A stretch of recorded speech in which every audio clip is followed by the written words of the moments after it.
Hello students, welcome to my channel Physics गुरु।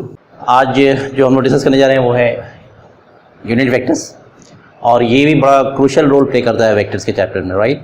तो इसे आइए समझते हैं हम लोग, ठीक है ना। यूनिट वेक्टर्स क्या होता है। सबसे पहली बात ये कि जो इसका नाम है यूनिट वेक्टर्स, ये नाम ही बता रहा है कि ये एक ऐसा वेक्टर है जिसका मैग्नीट्यूड यूनिटी होगा, यानी unit that is 1, the value is 119।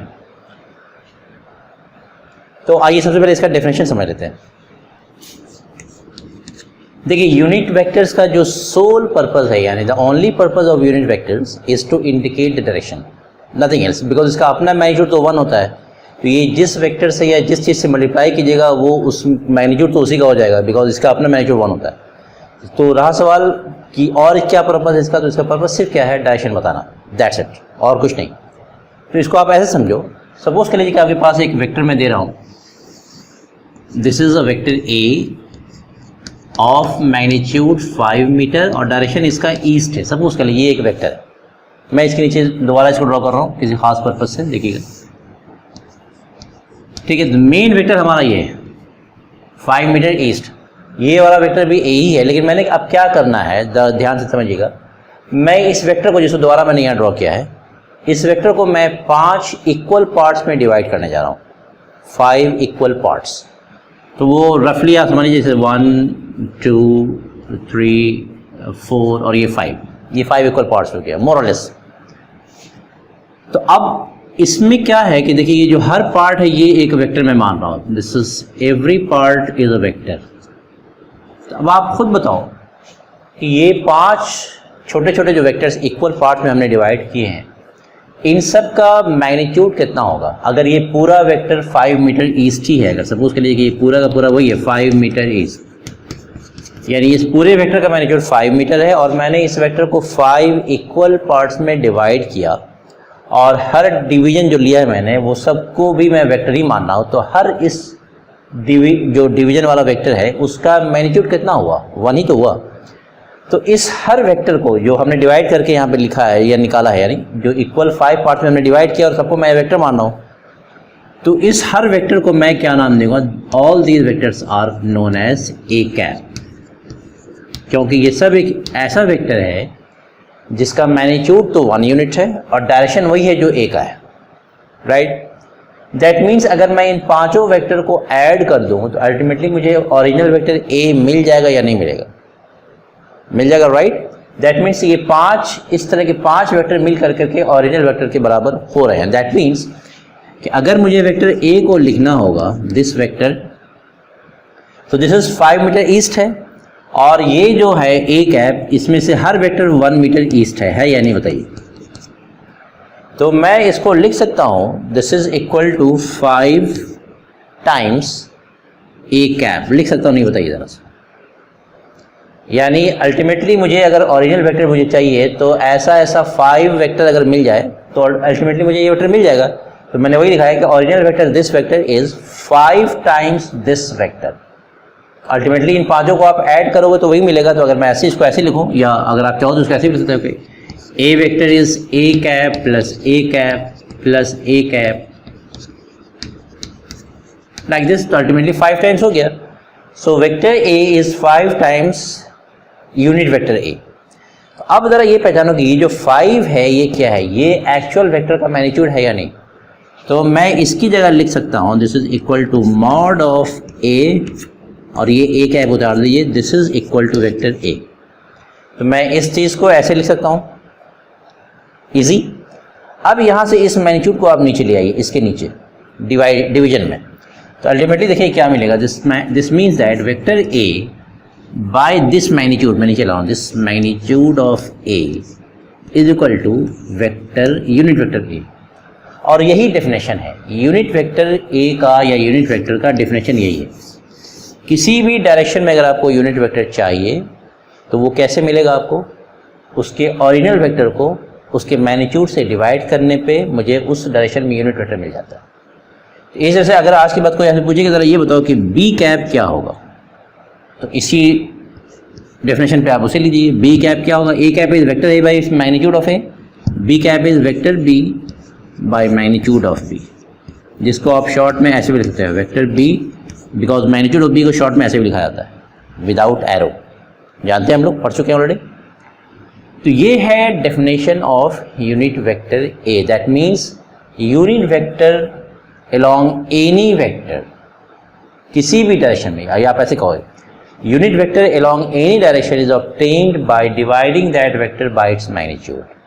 अगर ए के डायरेक्शन में यूनिट वेक्टर चाहिए तो उस वेक्टर ए को उसके मैग्नीट्यूड ए से डिवाइड कर दीजिए। अगर यूनिट वेक्टर अलोंग बी चाहिए तो वेक्टर बी को उसके मैग्नीट्यूड से डिवाइड कर दीजिए। इस तरह से आप किसी भी डायरेक्शन में यूनिट वेक्टर आप ज्यूम कर सकते हैं। लेकिन इतना आपको बात पता होना चाहिए कि हर यूनिट वेक्टर का जो मैग्नीट्यूड होता है वो कितना होगा, simply one unit. Mod A cap भी 1 लिखेंगे आप, मॉड बी कैप भी 1 लिखेंगे, लाइकवाइज। तो हम लोग ये समझ लिया कि यूनिट वेक्टर का जो मतलब होता है, जो द ओनली पर्पज, मैं दिखाई दे रहा हूँ बल्कि, the only purpose of a unit vector is to indicate the direction। ठीक है ना, बिकॉज उसका अपना मैग्नीट्यूड क्या होता है, वो यूनिटी होता है, पता ही है। एग्जाम्पल की तरफ मैं ले लूँ, ए कैप, अभी हम लोगों ने पढ़ा कि ए कैप कैसे मिलेगा, वेक्टर ए को उसके मैग्नीट्यूड से डिवाइड कर दीजिए, then you are going to get A cap. तो ये है डेफिनेशन किसी भी यूनिट वेक्टर का। A cap is vector A by magnitude A, B cap is vector B by magnitude B, likewise.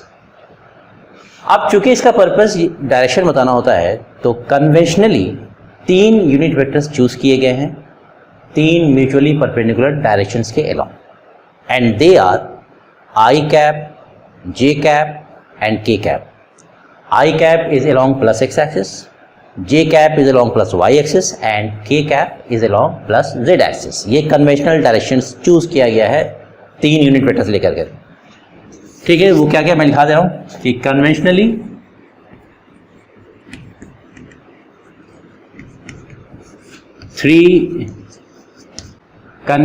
Three unit vectors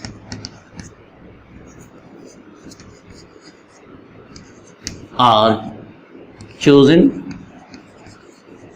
to indicate the 3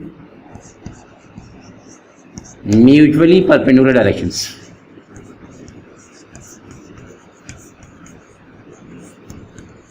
Three mutually perpendicular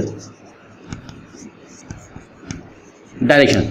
Conventionally, there are 3 unit vectors chosen to indicate the 3 mutually perpendicular directions. वो कौन कौन से हैं वो देख लीजिए। एक vector लिया गया है आई कैप, ये हमेशा प्लस एक्स एक्सिस को डिनोट करेगा, इसका डायरेक्शन क्या होगा, हमेशा towards plus X axis. I cap along plus X axis, clear.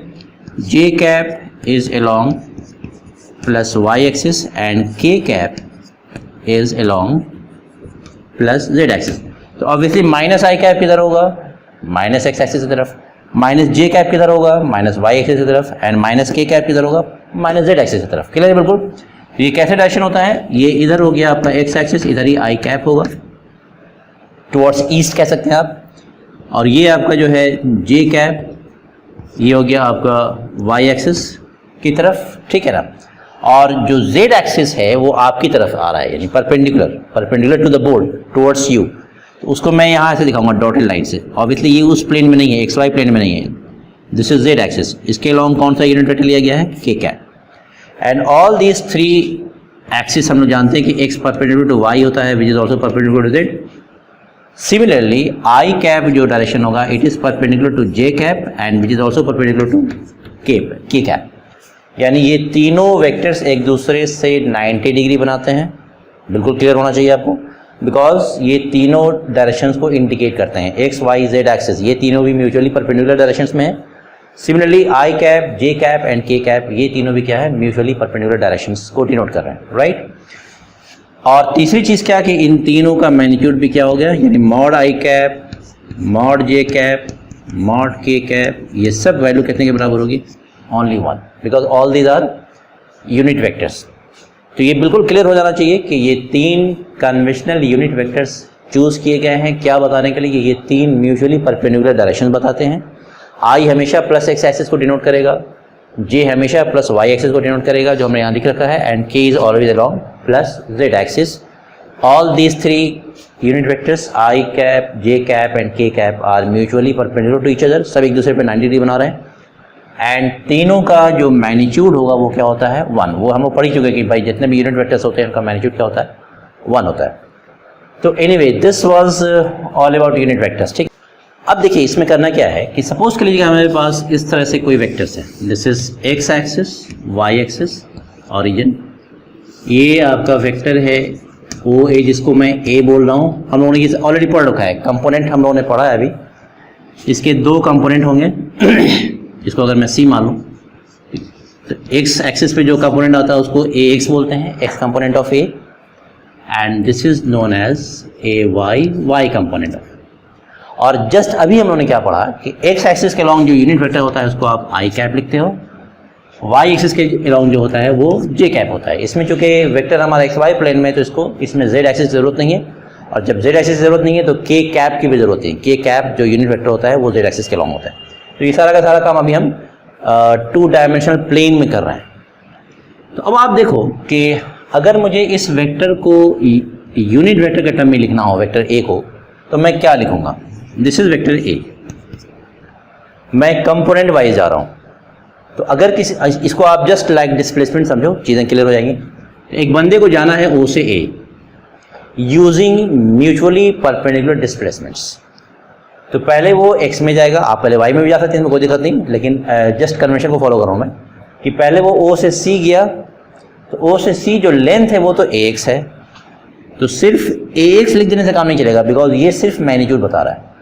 अगर मान लीजिए इसकी वैल्यू 3 मीटर है तो खाली 3 मीटर लिखने से काम नहीं चलेगा। 3 मीटर किस तरफ, तो उसके लिए मुझे आगे डायरेक्शन मेंशन करना होता है। That means this much amount of length along x axis, जिसको हम डायरेक्शन के हिसाब से कैसे शो करते हैं यूनिट वेक्टर्स में आई से, तो इतना लेंथ अलोंग आई कैप। तो अब ये दोनों मिलके क्या बताएगा आप कहाँ पहुंच गए। जब तक हम सिर्फ आई कैप अगर नहीं लिखेंगे तो आपको डायरेक्शन नहीं पता, बिकॉज ये value 3 metre 4 metre negative positive कुछ भी हो सकती है।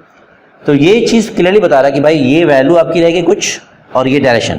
तो इसका क्या मतलब हुआ कि इतना लेंथ इस डायरेक्शन में मूव कर जाए आप।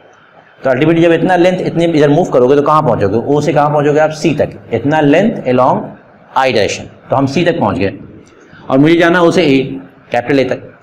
तो अब सी से मुझे जाना है वाई डायरेक्शन में, तो वाई डायरेक्शन के लिए जो कितना लेंथ जाना है वो है ए वाई, तो मैं लिखूंगा प्लस ए वाई।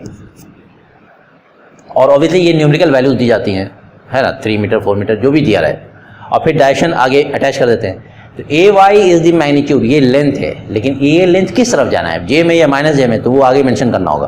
तो इतना लेंथ आपको जाना होगा जे कैप की तरफ, यानी अलोंग वाई एक्सिस, और वाई एक्सिस के अलोंग जो डायरेक्शन है यूनिट वेक्टर वो कौन सा है, J cap. So this is the way of representing a vector in terms of I cap, J cap, K, ये के कैप, यानी आई कैप, जे कैप और के कैप के टर्म में अगर किसी वेक्टर को रिप्रेजेंट करना हो तो ये मेथड है। तो इसमें एक चीज़ जरूर समझ आइएगा कि आई कैप के साथ जो कुछ अटैच होता है वो उस वेक्टर का एक्स कंपोनेंट होता है। ऑब्वियसली वो चूंकि आई कैप एक्स एक्सिस को डिनोट ही करता है, तो एक्स एक्सिस पे जो मूवमेंट होगा वो एक्स कंपोनेंट ऑफ ए होगा। तो ये हमेशा रहेगा कि आई के साथ जो कुछ अटैच होगा वो हमेशा उस वेक्टर के एक्स कंपोनेंट को शो करेगा, जे कैप के साथ जो कुछ अटैच होगा वो हमेशा उस वेक्टर के वाई कंपोनेंट को शो करेगा। और इसी तरह से अगर ये 3 डायमेंशनल वेक्टर हुआ तो के कैप के साथ जो कुछ अटैच होगा वो हमेशा उस वेक्टर के जेड कंपोनेंट को शो करेगा। तो anyway this is a 2 dimensional vector, मैं लिख दे रहा हूँ 2D वेक्टर, क्योंकि इसमें 2 ही डायमेंशन है, एक्स और वाई, आई कैप और जे कैप। ठीक है, अगर इस तरह का इन्फॉर्मेशन दिया रहे हो, कहा जाए कि ज़रा अब आप वेक्टर का मैग्नीट्यूड निकाल के दिखाइए, तो देखिए 2 डायमेंशनल वेक्टर है, अगर मुझे ए एक्स और ए वाई मालूम हो जाए तो मैं इस वेक्टर का मैग्नीट्यूड लिख सकता हूँ कि नहीं। पाइथागोरस थ्योरम यूज़ कर लीजिए। तो एक तो इसका तरीका है कि पाइथागोरस थ्योरम यूज़ कीजिए, जिसको आप सिंपली ए लिखते हो, और अल्टीमेटली ये आएगा कैसे। पाइथागोरस थ्योरम क्या कहता है कि अगर आपको हाइपोटेन्यूज का मैग्नीट्यूड चाहिए तो this is equal to under root base square plus perpendicular square. तो उसको मैं यहाँ क्या लिखूंगा, this is A X square plus A Y square. तो इस चीज़ को आप ऐसे भी याद कर सकते हो कि अगर किसी वेक्टर का मैग्नीट्यूड लिखना हो, वेक्टर अगर आई कैप और जे कैप और के कैप के टर्म में रिप्रेजेंट किया गया है और आपसे कहा जाए कि ज़रा उस वेक्टर का मैग्नीट्यूड लिख के दिखाओ, तो तरीका क्या है कि आप एक स्क्वायर रूट लीजिए, इसके बाद इसके अंदर जो आप लिखेंगे वो क्या करना होगा कि आई के कोफिशिएंट का स्क्वायर, देखिए आई का कोफिशिएंट क्या है एक्स, और यहाँ जो भी वैल्यू होगी वो साइन के साथ लेना है। हो सकता है कि -3i हो, +2i के साथ, जो भी वैल्यू होगी साइन के साथ लेना है। तो हम कैसे निकालते हैं मैग्नीट्यूड किसी वेक्टर का, आई के कोफिशिएंट का स्क्वायर प्लस जे के कोफिशिएंट का स्क्वायर, और अगर के होगा तो के भी कोफिशिएंट का स्क्वायर। ठीक है, दैट मीन्स इसको हम ऐसे भी लिख सकते हैं, this is equal to coefficient of I cap, यानी आई कैप के साथ जो कुछ अटैच होगा उसको ले लीजिए, उसको हम एक्स बोलते हैं, उस वेक्टर का वो एक्स कंपोनेंट होता है हमेशा, इसका square plus coefficient of J cap इसका स्क्वायर प्लस कोएफिशिएंट का मतलब उसके साथ जो भी चीज़ें अटैच्ड हैं, बेसिकली मैं उसी को कह रहा हूँ, चाहे नाम आप जो भी दीजिए, दिस इज कोएफिशिएंट ऑफ के कैप, अगर वो 3D वेक्टर होगा तो यही मेथड है किसी वेक्टर के मैग्नीट्यूड के लिखने का। ठीक है, अगर इसी को आप 3 डायमेंशनल एक्सटेंशन करो तो क्या आ जाएगा, फिर इस वेक्टर को मैं ऐसे भी लिख सकता हूँ, this is equal to A X, इसमें सिर्फ 2 डायमेंशन से एक्स और वाई, उसमें जेड भी आ जाएगा, x I plus A Y J plus A Z के, क्लियर है। और इस केस में अगर मुझे इसका मैग्नीट्यूड लिखने के लिए कहा जाए, जिसको आप सिंपली ए भी लिख सकते हो, तो ये अल्टीमेटली कितने के बराबर आएगा, this is equal to A X square plus A Y square plus A Z square. ठीक है ना, दिस इज 3D वेक्टर। तो ये एक इम्पॉर्टेंट चीज़ आपको याद रखिएगा अच्छी तरह से, इम्पॉर्टेंट पॉइंट है कि 2 डायमेंशनल वेक्टर के लिए मैग्नीट्यूड होता है under root X square plus A Y square, यानी जो भी 2 कंपोनेंट्स यहाँ प्रेजेंट रहेंगे वो तो कोई जरूरी नहीं हमेशा एक्स और वाई ही हो, एक्स और जेड भी हो सकता है, जो भी यहाँ प्रेजेंट रहेगा उन दोनों का स्क्वायर करके ऐड कर देंगे, राइट। और अगर 3 वेक्टर है तो तीनों का ऐड हो जाता है, क्लियर है। अब ये चीज़ हम लोग आगे पढ़ेंगे कि 3 डायमेंशनल एक्सटेंशन में ये जेड का कंपोनेंट कैसे आता है, वो आप क्यूब के फॉर्म में अगर आप देख लेंगे या क्यूबॉइड बना करके तो आप आसानी से इस रिजल्ट तक पहुंच सकते हैं। लेकिन अभी इससे पहले हम लोग पढ़ने जा रहे हैं डायरेक्शन को साइंस ऑफ ए वेक्टर, ठीक है ना, इसमें तो चीज़ें ऐसे क्लियर होती जाएंगी। ठीक है, अगर आपको मेरी वीडियोस से कुछ फ़ायदा पहुंचता है और आपके काम का है अगर वीडियोस, तो please like and share my videos with your friends and do not forget to subscribe my channel, और बेल आइकन भी प्रेस करना मत भूलिएगा, बिकॉज इससे फ़ायदा क्या होगा, जब भी मैं कोई नई वीडियो अपलोड करूँगा तो उसकी नोटिफिकेशन आपको मिल जाया करेगी।